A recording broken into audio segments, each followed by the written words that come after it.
कक्षा 4 के प्यारे विद्यार्थियों नमस्कार। देखिए आज हम नया अगला पाठ पढ़ने जा रहे हैं। नया पाठ के तहत आज हम देखिए पाठ पढ़ने जा रहे हैं चांद की सैर। चांद की सैर पाठ संख्या 4 सेकंड बुक के अंदर। तो देखिए पाठ पठन के अंदर हम इस तरह से आज बात करते हैं। लता और माधव अपने अपने बिस्तर पर बैठे थे। खिड़की से पूर्णमासी का गोल रुपैला चांद दिखाई दे रहा था। दोनों प्रसन्न मन से चांद को देख रहे थे, निहारने लगे। उन्हें चांद में अलग अलग आकृतियां नजर आने लगी। पास में ही दादाजी किताब पढ़ रहे थे तो दोनों बच्चों ने दादाजी से पूछा। ये तो आप पता ही है कि चांद के अंदर अलग अलग आकृतियां हम देखते हैं, उसके अंदर बहुत सारे धब्बे से दिखाई देते हैं। आप ध्यान से देखोगे चांद के चित्र को तो उसमें आपको बहुत सारी चीजें दिखाई देगी। ऐसे लगेंगे ब्लैक ब्लैक उसके मॉल्स हो रहे हैं, धब्बे हो रहे हैं, और भी इसमें आपको बहुत सारी चीजें दिखाई दी। तो देखिए लता और माधव को भी उस चांद के अंदर बहुत सारी चीजें दिखाई दी। तो उन्होंने दादाजी से पूछा, दादाजी चांद पृथ्वी से कितनी दूर है? माधव ने सिर खुजलाते हुए पूछा। दादाजी ने जवाब दिया कि 2 लाख मील से भी आगे हैं। यदि कोई दिन रात लगातार चलता रहे तो चांद तक पहुंचने में कितना समय लगेगा जानते हो? अब सवाल पूछने की बारी दादाजी की थी। माधव और लता दोनों एक दूसरे का मुंह देखने लगे। दादाजी ने कहा, लगभग 219 वर्ष लगेंगे। तभी दादी जी की आवाज सुनाई दी। दादी जी ने वे सब के लिए बेसन के लड्डू लाई थी। तो इस तरह से देखिए बच्चों ने जिज्ञासापूर्ण क्वेश्चन पूछा। दादाजी ने भी जिज्ञासापूर्ण क्वेश्चन उनके सामने रखा कि चांद पर जाने में कितना समय लगता है? 219 वर्ष। दादाजी ने बात आगे बढ़ाई और बताया कि चांद रात में रोशनी देता है, लेकिन बच्चों उसके पास स्वयं की रोशनी नहीं है, वह तो सूर्य के प्रकाश से ही चमकता है। तो देखिए चंद्रमा है वो अपने प्रकाश से नहीं बल्कि उसके अंदर सूर्य के प्रकाश है। जिस तरह से अपना शीशा चमकता है वैसे चमकता है। अच्छा दादाजी चांद बड़ा है या हमारी पृथ्वी? लता ने एक उत्सुकतापूर्वक जिज्ञासापूर्वक प्रश्न पूछा।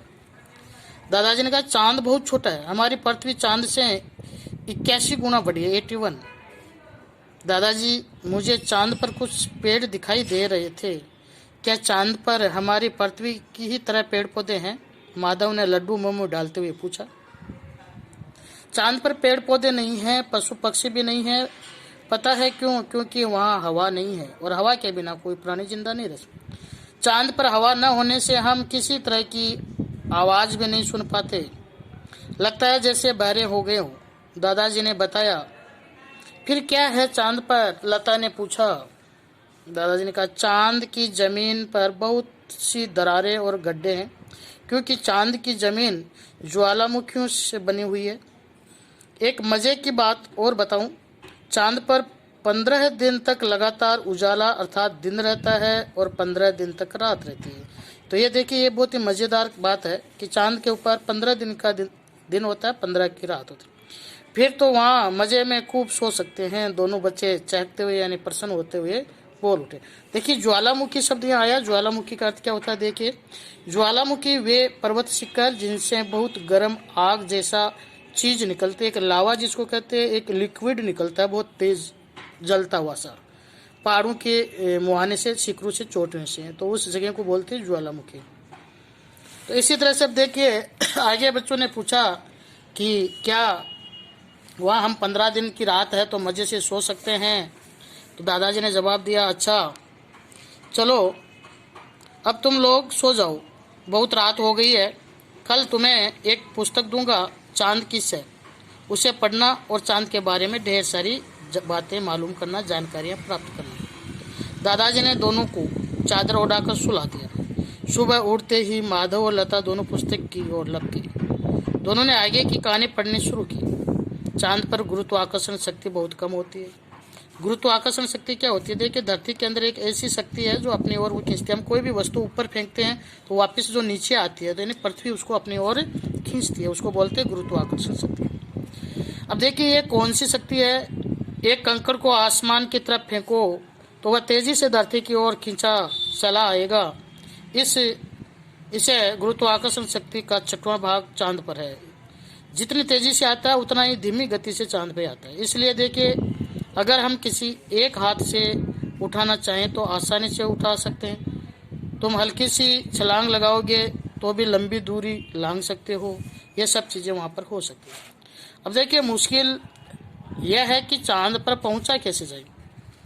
चांद तो पृथ्वी से बहुत दूर अंतरिक्ष में है। वहाँ जाने के लिए साधारण विमान को नहीं बल्कि अंतरिक्ष यान की ज़रूरत होती है।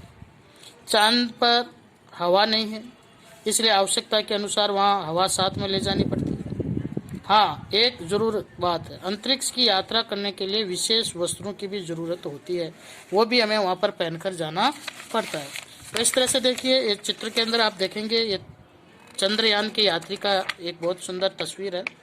इसके माध्यम से हम बात कर सकते हैं कि ये चंद्रयान की जो यात्रा है वो बड़ी महत्वपूर्ण होती है।